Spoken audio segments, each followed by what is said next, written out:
사랑을 음식에 한번 비유해 볼 건데요. 우리는 가끔 특정 음식이 강하게 땡길 때가 있어요. 근데 이런 땡김은 본능적으로 우리 몸이 필요로 하는 영양소를 찾는 거예요. 스트레스를 받기 때문에 초콜릿이 땡기고 단백질이 필요하기 때문에 고기가 땡기는 거죠. 그래서 이런 땡김은 몸의 균형과 건강을 위해서 굉장히 필수적입니다. 하지만 이런 자연스러운 땡김이 항상 우리 몸에 좋지만은 않다는 것을 여러분들도 잘 알고 계실 거예요. 심지어 몸에 해로운 음식은 더 강하게 땡기기도 하죠. 그런데 이 사랑의 끌림이라는 것도 이 음식의 끌림과 너무나도 똑같아요. 인간은 특정한 사람한테 본능적으로 끌려요. 누군가를 보고 이 사람이 내 스타일이다 아니다를 결정하는 것이 0. 몇 초도 안 걸린다고 해요. 그런데 이 짧은 찰나의 순간에 사랑의 끌림에 영향을 미치는 요소들은 정말 많아요. 유전자부터 시작해서 호르몬, 개인적인 선호도, 과거의 경험으로부터 축적된 상대방을 판단하는 데이터, 심지어는 냄새까지 복합적으로 작용을 합니다. 특히 여기서 냄새는 페로몬을 의미하는데 우리가 보통 이 사람 페로몬 향 좋다라고 하진 않잖아요. 이런 페로몬에 대한 끌림은 우리가 인식하지 못하고 자연스럽게 작동되는 끌림이지만 우리 몸에는 굉장히 이로워요. 이 페로몬 향을 통해서 이 사람이 내 면역 체계에 이로운 사람인지 아닌 사람인지를 순식간에 판단해버려요. 그런데 과거의 데이터는 어떨까요?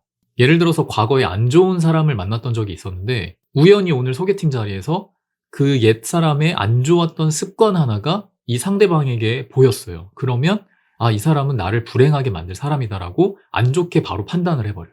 진실은 그냥 습관이 하나 같은 것일 뿐이지 전혀 다른 사람이고 사실은 나에게 엄청나게 사랑을 주고 필요로 하는 존재일 수 있는데도 말이죠. 이처럼 어떤 사랑의 끌림도 음식처럼 좋은 땡김도 있지만 나쁜 땡김도 있다는 것을 인지를 해야 돼요. 음식은 이걸 쉽게 인지할 수 있어요. 그리고 인지를 하더라도 금식하고 절제하는 거는 굉장히 어렵습니다. 그런데 사랑은 이걸 인지조차 하기가 어려운 것들이 많거든요. 나도 모르게 나쁜 끌림에 점점 빠질 위험이 더 커지는 겁니다. 물론 페로몬 향처럼 우리가 통제할 수 없는 끌림들도 있겠지만 우리가 조금 더 좋은 사랑을 하기 위해서는 어떤 끌림은 내가 받아들여야 하고 어떤 끌림은 내가 심사숙고를 해야 하는지에 대해서 이 판단할 수 있는 기준이 좀 잡혀야 되고 시행착오를 겪으면서 좋은 사랑에 접근하기 위해서 노력해야 됩니다. 저는 인생 자체가 너무 이해가 안 되는 게 많아서 이 인생 자체를 한번 이해해보자라는 생각으로 인생 공부를 시작한 사람이에요. 그 중에 유독 어려웠던 게 사랑이라서 사랑도 한번 공부해보자라고 하면서 이제 책을 보면서 공부를 하기 시작했는데 이 사랑이라는 것이 딱 이거다라고 설명하는 건 참 어렵지만 공부를 해서 이해하는 게 되게 중요하다는 것을 많이 느꼈어요. 그래서 제가 말씀드리고 싶은 결론은 이 사랑을 한번 공부해보자라는 건데 사실 이 댓글을 보면서 책 3권을 추천드리려고 하는데 그냥 사랑에 관한 책들입니다 라고 띡 추천드리기보다는 사랑을 왜 책으로라도 한번 공부를 해봐야 되는지를 말씀드리고 싶어서 음식의 비유를 해봤습니다. 오늘 추천드릴 책 3권은 사랑 공부를 한번 시작해 봐야겠다라는 분들이 접하기에 어떤 부분들이 좋을까라는 고민으로 뽑게 되었고 저한테도 사랑을 이해하는데 도움을 많이 줬던 책들이라서 골라봤습니다. 첫 번째 책은 우리가 사랑에 빠질 수밖에 없는 이유라는 책인데요.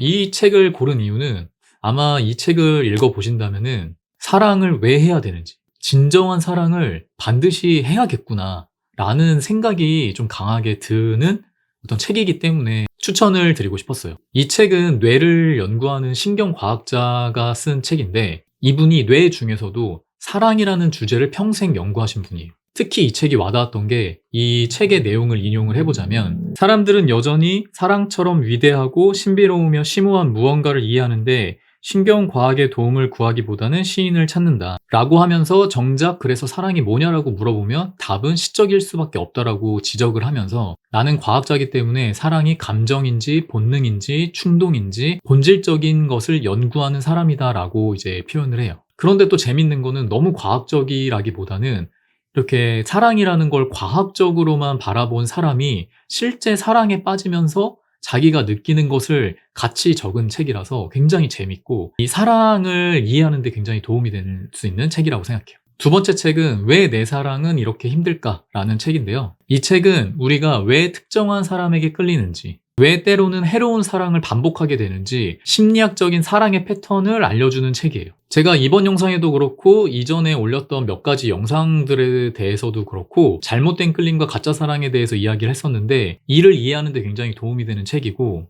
심리적인 내용임에도 불구하고 처음 보시는 분들도 쉽게 접할 수 있는 책이라고 생각해서 추천을 드리게 되었습니다.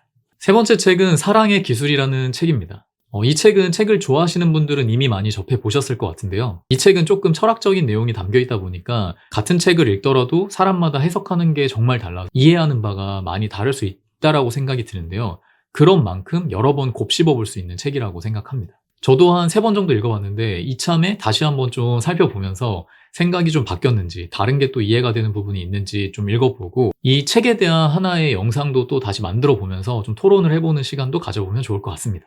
이렇게 책 3권까지 추천을 드려봤는데요. 책이라는 게 같은 책도 타이밍이나 사람의 성향에 따라서 와닿는 건 다 다를 수 있기 때문에 그냥 가볍게 주말에 한번 바람 쐴 겸 서점에 가셔서 이 책 3권의 프롤로그를 한번 구경해 보는 것도 굉장히 좋을 것 같습니다.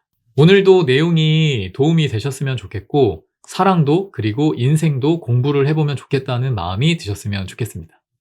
긴 영상 시청해 주셔서 감사합니다.